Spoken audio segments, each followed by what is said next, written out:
Welcome to the Jerome McClain Show. I'm your host, Jerome McClain, and let's get into our episode.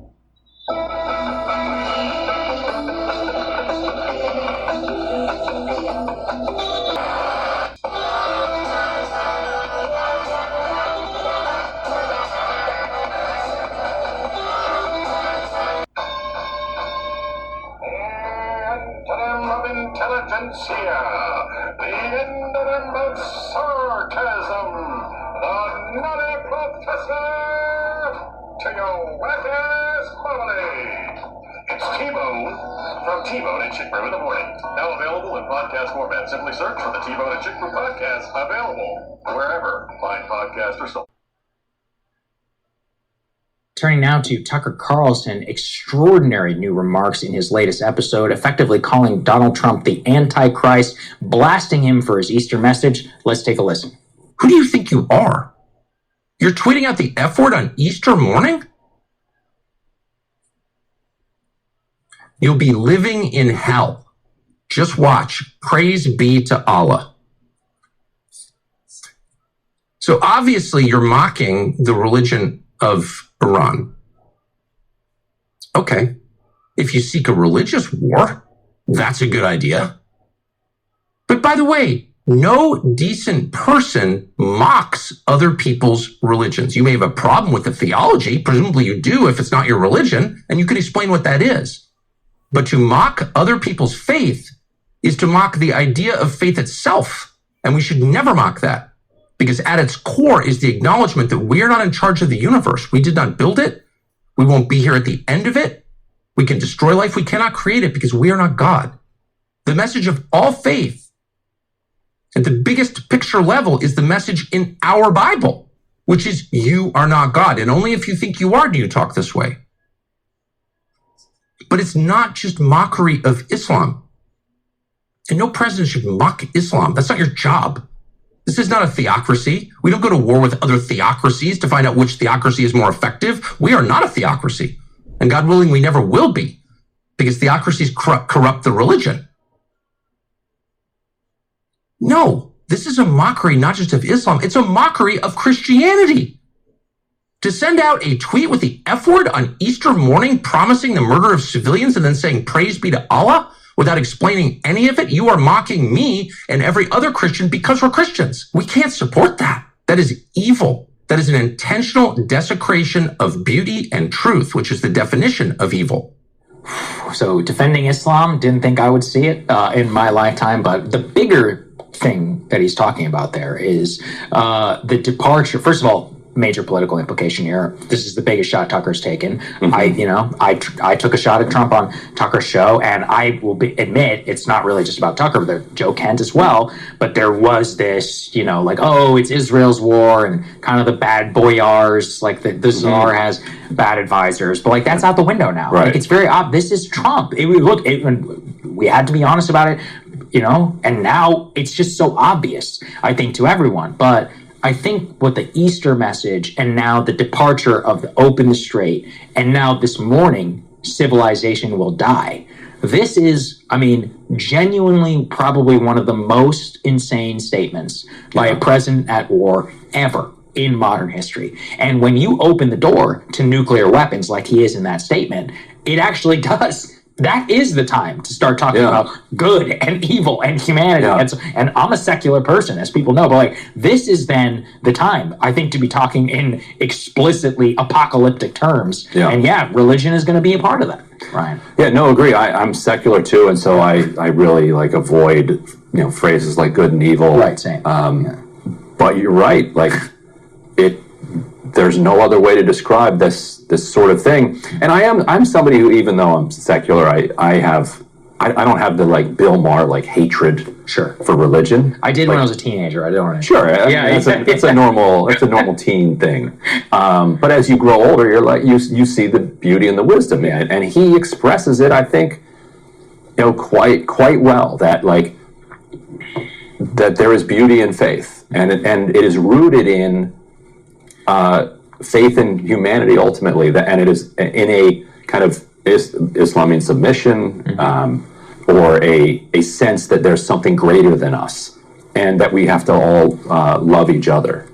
And that part's terrific and essential to what it means to be a human. And Tucker, yes, just absolutely obliterating him on every level. Let's roll F2 as well. On Inauguration Day, the president did not take his oath of office with his hand on the Bible. His wife stood next to him holding it. I was about 15 feet away and saw it, but he did not put his hand on the Bible. And that should have been maybe a clue that we need to pause and think about, what is this? Why wouldn't you put your hand on the Bible? If you don't believe in the Bible, you think it's just a book, there's no cost to you to putting your hand on it, just kind of following the protocol, going along with the tradition. All presidents do it. Why aren't you doing it? And you're not doing it intentionally. You're choosing not to put your hand on the Bible when you take that oath. That suggests not that you don't believe it's real, because if you didn't believe it was real, why would you care? You'd put on the costume and take it off. It doesn't matter. That suggests you know it is real and you're rejecting it intentionally. You know what you're doing and you're doing it anyway. That is immoral. That will never be moral. That can never be justified. That is always wrong. It can be expedient. We need to do this. It doesn't mean it's right. It's the most wrong thing. And we should always remember that what we do will be done to us. Live by the destruction of civilian infrastructure. Live by the killing of children, the bombing of elementary schools and colleges. And you will die, and your children will die by those same things. This is just a fact. Yeah, and I was thinking about that a lot as he was. I watched this last night and listened to it a little bit again this morning. Mm-hmm. It is a very interesting observation, actually, because his point is, to me, correct, that if you actually are just a straight-up atheist, like you or I, just put your... Yeah, I don't care. I'll put put my hand on the book.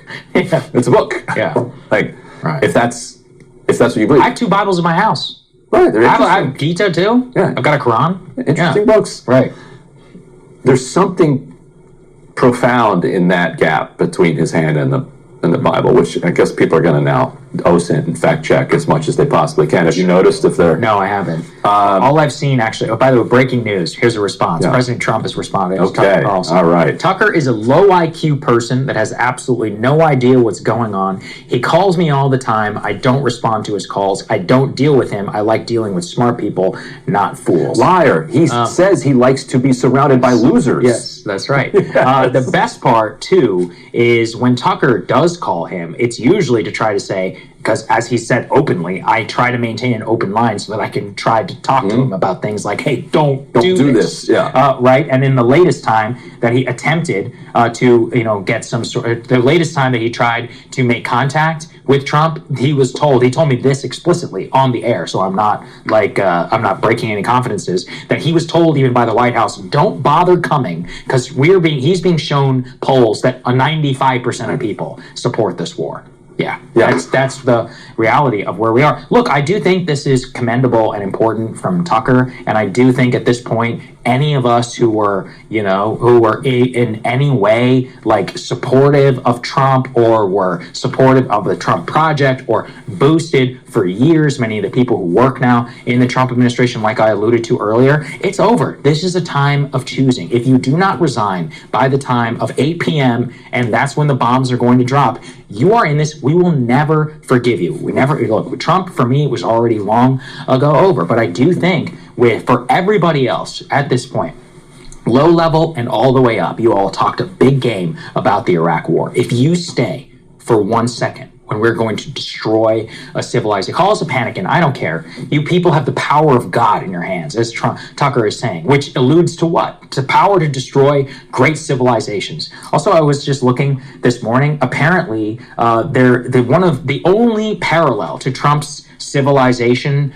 will die quote is from, please forgive me, I'm not as read up on Greek history, but it is the Delphic oracle said to Croesus of Lydia in the history histories that if you cross the Halys, you will destroy a great empire. But the irony is that he thought that the great empire was Persia, so he attacked Cyrus the Great, aka Iran, of that time. But what actually happened is his own kingdom was destroyed. Right, that's right. The oracle was right. Yeah, right. So this isn't even talking about Jesus. Well, let's take it back to the Greek gods of what they were trying to tell us about this. That's the only comparison that we have here. So if you have complicity in that, it is so beyond over. You're done. We will never defend you, protect you. In fact, we should go to the greatest lengths possible. That if you did not do what you could to stop this when you had real power in your hands, you are now beyond complicit, and we will treat you the way that we should have dealt with George W. Bush, with Dick Cheney, with Paul Wolfowitz, and with every single other person.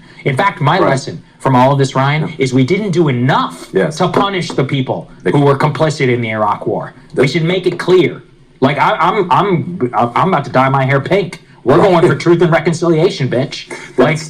That's exactly right. Yeah. And in 2009, when Obama came in, he had this famous quote where he said, "Well, we're looking forward, not backward." Yeah, right. And the left at the time, what little there was of it, absolutely freaked out, making the argument, you cannot allow that to be business as usual. Yes. If you don't have some consequences for somebody, and the next 2 years, there were many opportunities for consequences. There's an entire movie about the Senate torture report that was circulating, and the Obama administration's intelligence apparatus doing everything it could to suppress this report and water it down, and make sure that there were no prosecutions. You didn't even have to go after Bush and Cheney and Wolfowitz, which I thought at the time you should, and I think you're right today that we should have.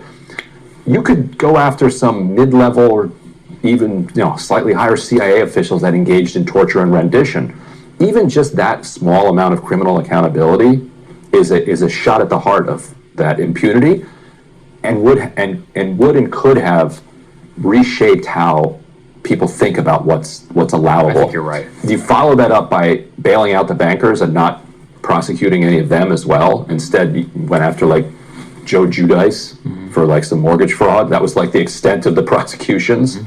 And it created this sense that the swamp was in control, and so you needed somebody who alone can fix it. And so he comes in, and he, instead of fixing it, absorbs the lesson that there are no laws. Yes. And there are no consequences. I can do whatever I want. See, this is why, a lot of people attacked the hell out of us at the time, Ryan. This is why Russiagate was such a disaster. It resuscitated all of these Bush-era neocons like Bill Kristol and Liz Cheney and all of these other people who were elevated. It exonerated them. And in service of not actually looking at what really happened. In service of what really happened, exactly. It became Russia did it and not, we screwed up generation of policy and all of it. And that, I know Attacked has said it so often at the time, but it is so deeply true. And then now you have those very same people whitewashed, famously now trying to control whether people are allowed to talk to Hassan Piker. It's like, bitch, you got out of the Iraq War. And you're right, what are we doing here?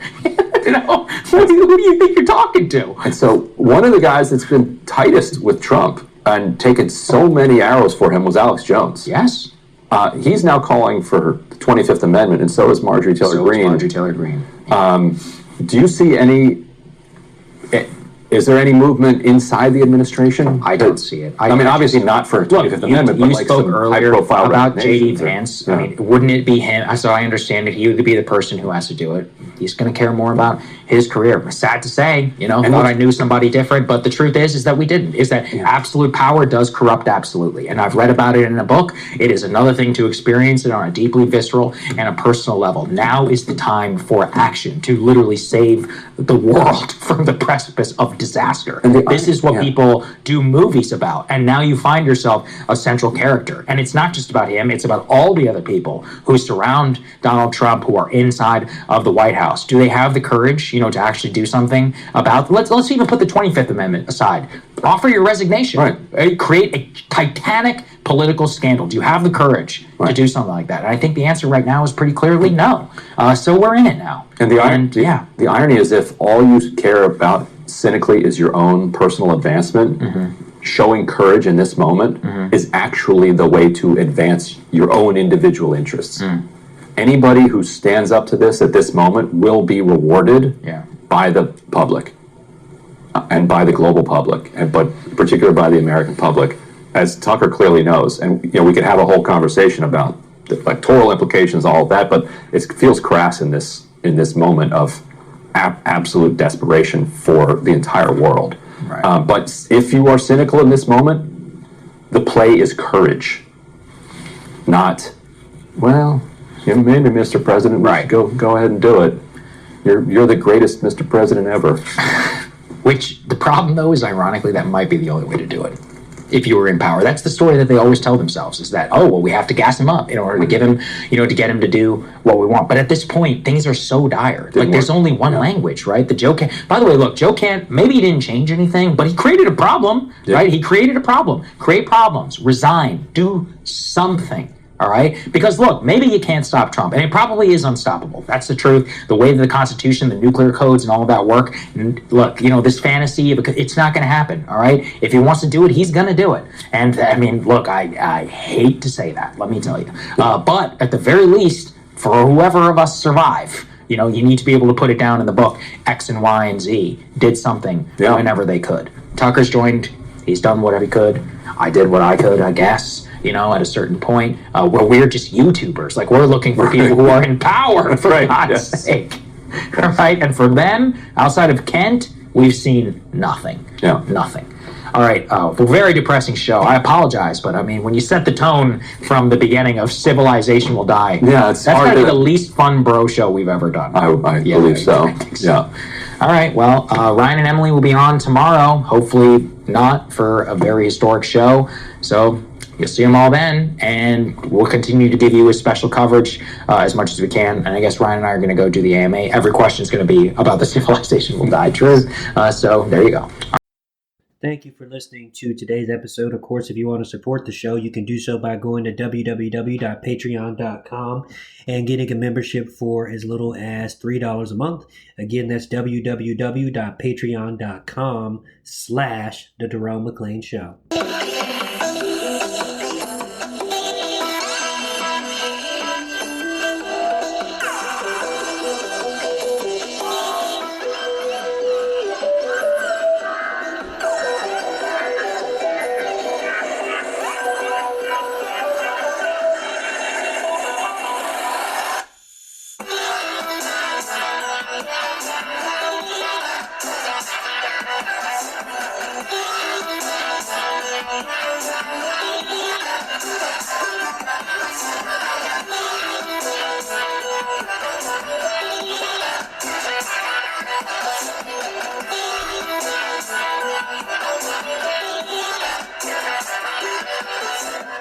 The Jerome McClain Show is fully listener-supported, independent media that won't lead you to tribalism.